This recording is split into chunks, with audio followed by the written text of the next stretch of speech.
simples dar o nome para a amina. Na verdade, a gente vai dar o nome dos radicais, como a gente já fazia antes, e daí eu peço para você dar aquela olhadinha na aula de nomenclatura de radicais, para você lembrar de todos os radicais e também a gente conseguir acompanhar aqui. São os radicais que estão ligados à amina, mais o nomezinho amina no final, tá?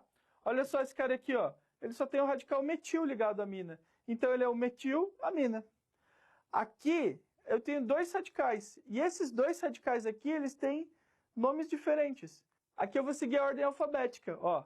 Etil, metil, amina. Né? Não a ordem que está, e sim a ordem alfabética aqui. E se o radical se repete, que é o caso aqui, ó, eu tenho 3 radicais etil, eu vou falar trietil-amina. Eu vou botar os prefixos di e tri na frente para a gente repetir esse radical. Só que mesmo assim, o NH2, né, a amina primária, ela pode estar pendurada em diversas outras moléculas que têm funções diferentes e que sejam mais complexas. E aqui é muito importante a gente saber que também a gente pode botar ela como se fosse um radical. Qual radical? O radical amino. Tá certo? Aqui eu escrevi amina, mas é o radical amino. Aqui ela continua sendo uma amina. Só que olha só como a molécula é complexa. Então a gente vai pegar essa amina aqui e vai transformar ela num radical. A gente vai tirar esse azinho aqui do final e vai botar um ozinho aqui e vai dizer qual a posição que ela está e vai chamar ela de amino. No caso aqui, ó, se a gente for ver dessa molécula, a função sempre ganha. A gente começa por aqui. 1, 2, 3, 4, 5, 6. Então ela está na posição 2. Esse composto aqui já começa falando 2-amino e daí o nome da cadeia, como a gente sempre fez. Bom, espero que você tenha gostado da aula sobre amino, que é uma função muito importante. E até a próxima aula. Valeu!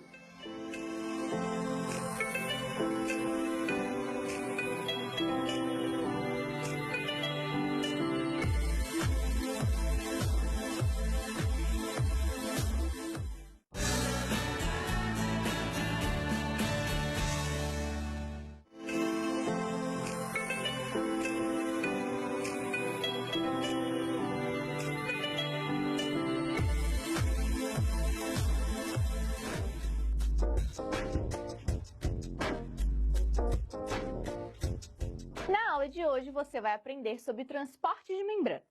Bom, a gente tem 2 tipos de transporte de membrana.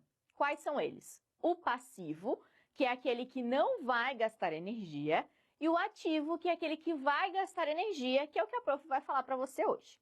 Bom, o transporte de membrana ativo, ele vai gastar ATP para acontecer. O ATP é a energia da célula, aquilo que ela utiliza, né, para fazer lá as suas funções dentro dela. Neste caso do transporte ativo, a gente vai ter sempre acontecendo contra o gradiente de concentração. O que isso quer dizer?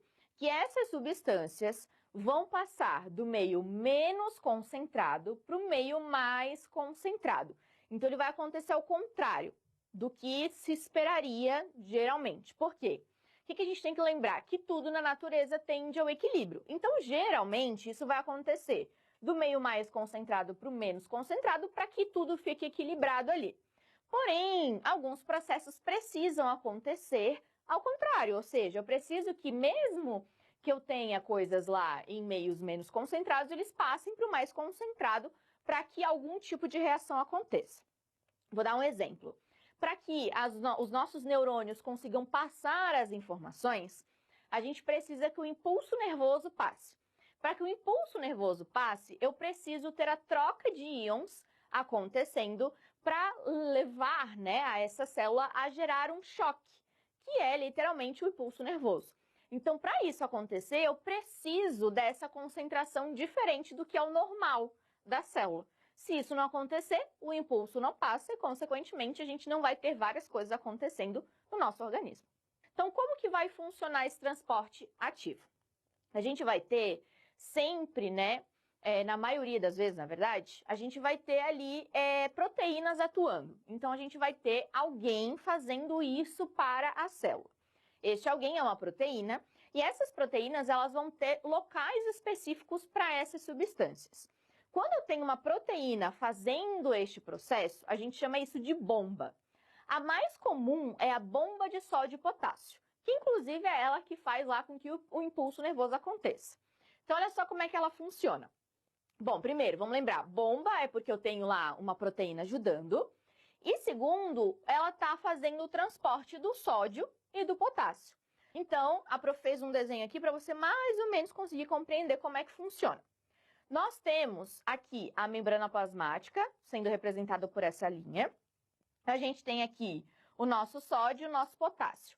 A bomba de sódio e potássio vai fazer o seguinte, ela vai conectar aqui o sódio a ela, e para que ela consiga mandar esse sódio daqui para fora, ela vai precisar de energia. Quando ela recebe essa energia, que é o ATP, ela modifica a sua estrutura para que o sódio consiga entrar nela. O sódio entrou nela, agora o sódio precisa sair dela, né? Essa energia também é utilizada para esse sódio sair dela lá para fora. Quando esse sódio sai da célula, essa proteína ela se modifica novamente.